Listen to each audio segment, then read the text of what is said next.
said, my name's Warne, chiropractor with Grand Itasca. So tonight we're going to talk a little bit about some of the big questions I often get asked as a chiropractor. Obviously there are a lot more, but these are some of the ones that commonly come back to me. So hopefully give you guys a little bit of insight, maybe dispel some myths, common misconceptions about the field, and just give you a little bit more information. I'll give you a little bit of background about myself. I was born and raised in Marshall, Minnesota, so any Schwann's ice cream lovers out there? That's right, you're welcome. Okay, anyway. Always was really drawn to the medical field. My grandfather was a country doctor in Halsted, Minnesota. Big inspiration for me, so I attended Concordia College in Moorhead, Minnesota, majoring in biology, emphasis in pre-health studies. I'd always wanted to go to medical school, and in fact, didn't have any, chiropractic was furthest from the radar at the time. And it wasn't until my senior year that I was actually got to go through my first adjustment. I had been dealing with a lot of health issues, and after a short series of treatments, I had been able to do a couple things I hadn't been able to for the first couple of years, things like walk, run without pain. So I was, okay, hey, there's something to this field. So during my senior year of college, kept kind of thinking through it, and made the hasty decision of my life, dropped everything for medical school, and applied to chiropractic school with 1 week before graduation. I don't recommend that, but the Lord provides. I was able to attend Palmer College in Davenport, Iowa.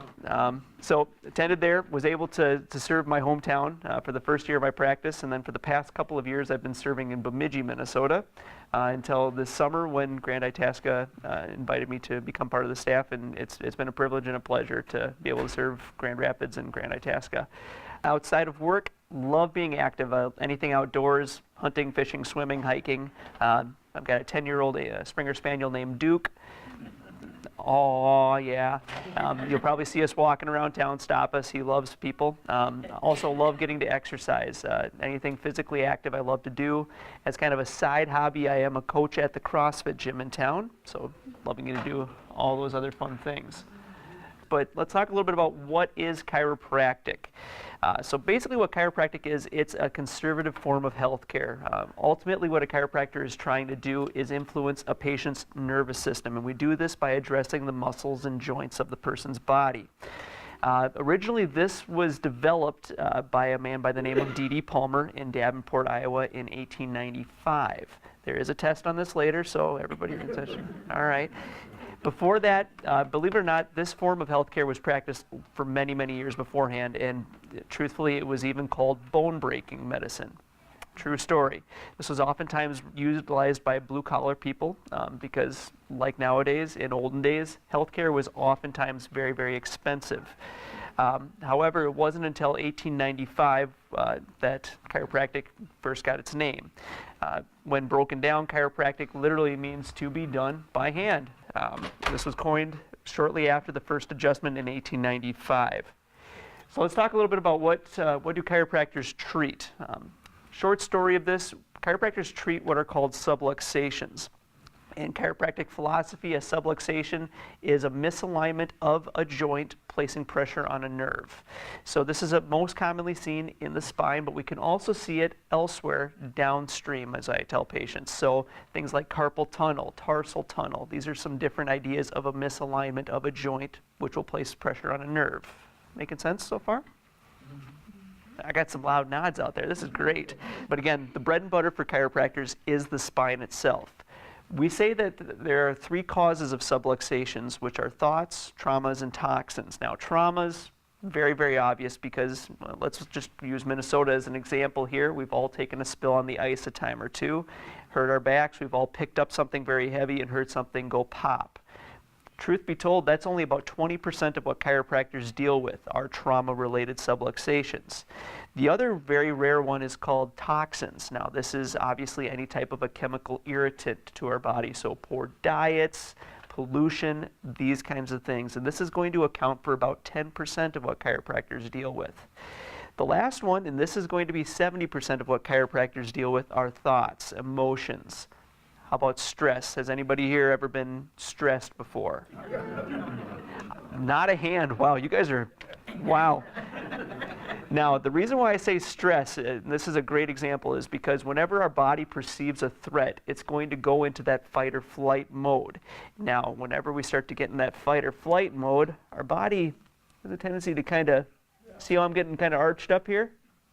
Now, over time, this is a learned pattern to our body, and this will cause a subluxation. So does that make sense why I say thoughts and stress are related to that? All right, I'm getting definite loud nods. This is great. Okay. So anything else chiropractors treat? And there's a lot of stuff. Obviously, as I said, our bread and butter is the spine. It's also things like extremities. So every time a wrist, knee, ankle becomes misaligned, some chiropractors have extra treatment techniques in those as well. Other chiropractors, for example, will become radiologists. I have a classmate who just recently got his diplomate in that. Rehabilitation, this is something that I had the privilege of being able to work with while I was in school. Sports medicine is another example. In town, Grand Rapids is very, very lucky because you have chiropractors that have been trained in chiropractic neurology, looking at the brain itself and how that can ultimately affect the human body. Pediatrics is another great one. Dr. Linnea Suler on staff has had a little bit more training when it comes to that field. Orthopedics, sports medicine, nutrition, all these are various different components that chiropractors will also be trained on as well. Some chiropractors will even specialize in that. Let's talk a little bit about how does this medicine work exactly. So kind of like we were talking about, ultimately what we're trying to do is influence a patient's nervous system.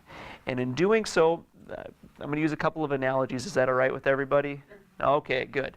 So I always tell patients our bodies are made up of hardware and software. So hardware, muscles, joints, organs, all those different big things. Software, that's going to be the nervous system. What happens is that when a spinal misalignment or an extremity misalignment happens, there's going to be muscle spasm, there's going to be inflammation, eventually just leading to some compression of the nervous system, and that is going to in turn break down that communication. Kind of like playing telephone. Anybody ever done that? Yep. You start way down here with Susie's got a red head to Jay's mom is dead. I don't know, something along those lines, but you can see how it gets very, very messed up. What happens is that because of the muscle spasm, because of the misalignment, it's going to create this white noise or stress to the body. Essentially, your body knows something isn't quite right, but it doesn't really know how to fix it. Does that make sense? So what will happen then is that's going to, one, trigger a stress response into the body. So if you're in pain, you become stressed. You're stressed because you're in pain, and see how that starts to make a nice little cyclical pattern? I didn't get any nods on that one. So basically, who here has ever stubbed their toe? All right. How many of you got mad because you stubbed your toe? And then it hurt more. And then you get more mad. And you see how that starts to go round and round and round. The same thing's true with any type of misalignment in the body. Your body senses that misalignment, which then creates stress, which creates more spasm, which is going to lead that joint further away. More inflammation, more pain, more stress, and then we create this nice little pattern going on. Making sense? Okay. Now, what chiropractors are seeking to do is by adjusting the spine, reducing that spasm, reducing that misalignment of the joint, it's going to take pressure away from the nervous system, but also to restore normal mechanical function of the spine, the joints, other different components of that. Making sense? Okay, I'm going to ask that a lot tonight, so just look at me and stop that, doc. That's okay with me. Big question I often get asked, are chiropractors doctors? And the short answer is yes. The chart here kind of shows comparison of medical school to chiropractic school, just looking at some of the different hours that we place into it. Now, I know Dr. Sular gave this talk about a year ago, and she'll tell you that she and her husband Dan oftentimes would switch books back and forth because their first several courses were almost identical. There's a lot of training in anatomy and physiology, biochemistry, bugs that make us sick classes, all these other different courses. The difference really comes down to how is this going to be treated, whereas chiropractors will start to learn about adjusting techniques, exercises, physiotherapy, different things like that. Medical doctors are going to start to learn more drugs, procedures, things like surgeries and stitching, all those different components. So that's where the divergence really starts to happen. But otherwise, our understanding of the human body, relatively the same. We all go through the same way to diagnose a patient, which muscle attached where, leg bone connected to the knee bone and that kind of song. So, long story on that, yes, chiropractors and medical doctors are doctors. Next big question, when do I see a chiropractor? When do I see my medical doctor? When do I see a massage therapist, physical therapist? And the biggest answer I can give you is it's going to depend. Oftentimes, with something a little bit more acute related, I often recommend people try to go to somebody a little bit more trained, whether it's a medical doctor, PA, chiropractor, somebody along those lines. Now, if it's something a little bit more chronic, this is where things start to get a little bit muddled, because I will tell you this, everybody is going to find some type of relief from any of these treatment sources. One thing I do tell patients is don't limit yourself, though, to just one of these. So let's say, I'll use myself as an example. I've been dealing with hip issues for a long time, and I was doing physical therapy for years. Got some relief, but not a lot. But that was the only thing I did. So, okay, well, I tried medical care. Okay, ibuprofen helps, but doesn't really help. It doesn't really cure the problem. Well, I started doing physical therapy with chiropractic. That seemed to be the trick. Another analogy I like to use of this is Reese's. And sounds a little goofy, but I'll explain right now. Chocolate and peanut butter. Again, good apart, right? We all love chocolate. We all love peanut butter, right? I really got no response on that. Okay. Now, what I mean by that is they're good apart, but you mix and match the two and you're going to get a better result. So whether it's going to physical therapy with chiropractic, whether it's going to massage and physical therapy for something a little bit more long-term, again, find somebody that you trust and start there, because you will find relief. Maybe you might need to search a little bit, but keep looking, keep asking questions. So that's when you should seek different sources of care. Good question. So as far as referrals, had it both ways. I've had primary providers say, hey, why don't we have you go over and see that goofy blonde guy for a session or two? And then also too, I've had patients just call directly and say, I'd like to make an appointment. As far as the insurance side goes, good question. Good question. The best thing I could say is either call your provider directly and say, this is what I'm concerned about, what can you tell me? Call Grand Itasca and ask as well. We'll provide any information that we can, because insurance is, again, very individualized, unfortunately. I wish I could give you more information on that. So, big question chiropractors often get asked, why you got to keep coming back? So, little joke on that. Is that okay with everybody here? All right. How many chiropractors does it take to change a light bulb? One, but it takes 12 visits. Okay. Here all week. Okay. So much like physical therapy, much like, okay, it's New Year's, everybody's trying to go back to the gym. How many of us have been doing that? How many of us have our hands up because of our significant other? Okay, no, I'm just teasing. But basically what's going on is we got to retrain a lot of these joints as chiropractors or as physical therapists, or like I said, going to the gym. We don't go there one time and expect to come out looking like Arnold or any one of those big bodybuilder guys. We know it takes time and repetition. Kind of like we had talked about with the different sources of subluxation. So those thoughts that take years upon years of telling ourselves, oh, I'm stressed, I'm stressed, I'm stressed. It takes time to undo some of that. Same thing's true with why we have patients come back. Now, obviously, too, the big thing I want you to take away from this, though, is I want you to discuss this with any chiropractor that you're working with. Discuss your goals. Discuss why are you coming in for care. Because sometimes patients come in and they just want to get out of pain. Okay, well, that's what we'll be able to work with. Whereas other patients come in, they're not in pain, and they say, hey, my golf swing is messed up. Okay, well, let's look at what's causing that to get a little bit more messed up. And that might change different ways that chiropractors recommend coming back. So as opposed to, okay, I need to see you a couple times this week, a couple times next week, something like that, as opposed to, well, let's see how we're doing today and we'll follow up here in a couple of weeks. Or come back if something starts to get flared. So big thing on that, know what you're trying to get out of care and talk about it with any chiropractor that you're working with. All right? All right, the crack. So let's talk about the crack associated with adjusting, right? So first off, what is the crack? Science tells us that basically doing the adjustment is going to cause gas to come out of solution, making a little bit of a bubble. When that bubble pops, we get that sound. Everyone is happy, ha ha he, and we go home, we feel better, right? Now, some people don't like that, and that's just fine. Oftentimes, chiropractors will be trained in other forms of adjusting. I've only listed a couple of other forms up there, but there are many, many different kinds. These are ones that I typically will utilize. So for example, there's one up there called the drop table. This is quite literally a pad on the bed that pops up and falls away. This is something we can use to adjust throughout the spine. Very, very effective, very comfortable for most patients. Again, some people love it, some people don't. The most commonly used one is the second one up there, though. It's called the activator. And this is, some of us have heard it called the clicker tool, the staple gun, other tools like that. Essentially, it's a small spring-loaded device that we use to cause the adjustment to happen as well.